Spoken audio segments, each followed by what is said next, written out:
I'm a freelance journalist, and I live with my boyfriend out of a white cargo van, the type that your friends joke about being a rape van. It was cheap, affordable, and it could store all of our camping gear. My boyfriend, let's call him Eric, didn't have a job, so we have to rely off of my income.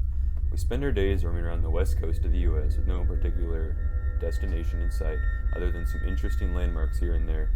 We love to camp, and that's the main reason we live the way we do. We have been to Yosemite, Sequoia, and Denali National Park. We've met lots of folks like us in our adventures, and we've never had a truly creepy encounter. We'd stumble into the occasional drunks and potheads, but never the hard drug users. Up until about a year ago, we hadn't had any creepy experiences. I'll paint the scene for you. We were heading back to our campsite at an unusually late time of night because we went to the Oregon Vortex House, an especially intriguing monument. We were driving back on an especially depopulated road, and as we were making a turn on the road, something ran onto the road, and we made an abrupt halt. A stray dog. We didn't think anything of it until we realized the fact that we were on such a barren road. There wouldn't have been houses for miles. My boyfriend turns to look at me with a look of distraughtness and tells me it didn't have a tail.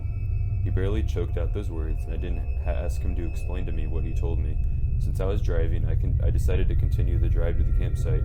I set up camp, and for a while, I forgot about what I saw on the road. We got our logs out of the van, unwrapped the plastic, and chucked them into the fire. We took out the lawn chairs and watched the fire crackle. Our line of sight was restricted to the glow of the fire, so if something was out there, we couldn't see it. We decided to go to bed and hopefully wake up the next morning.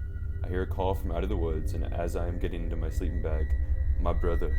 It terrified me. I have never heard words spoken that sounded so animalistic and human at the same time. I turn my face around to my boyfriend, who whispers in my ear, Skinwalker. We go outside to see what was there, and out from the bushes appeared a small reddish porcupine. His mouth opens and reveals an endless chasm of abyssal blackness. Out from the void bellows an animalistic cry of, "Do you know the way?"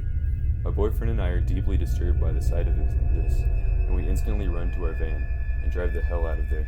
We eventually make it to a rest stop, and Eric explains to me what a skinwalker is.